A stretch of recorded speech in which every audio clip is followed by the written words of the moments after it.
রাতের নিস্তব্ধতা যেন এক গভীর সাগর। আকাশের তারাগুলো ঝিকিমিকি আলো ছড়ায়, নীরব হাওয়ার কানে কানে কথা বলে। প্রকৃতিরও যেন এক নিস্তব্ধ ধ্যান। সব কিছু থেমে গেছে, কেবল রাতের কোলাহল, অচেনা পাখির ডাক আর দূরের কুকুরের সুর।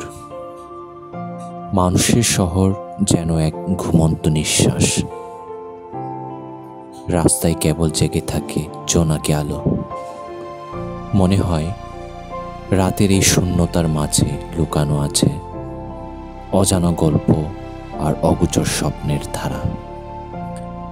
এই নীরবতার মাঝেই মিশে থাকে বাঁচার স্পন্দন। রাতের নিস্তব্ধতায় খুঁজে পায় মনের আরাম।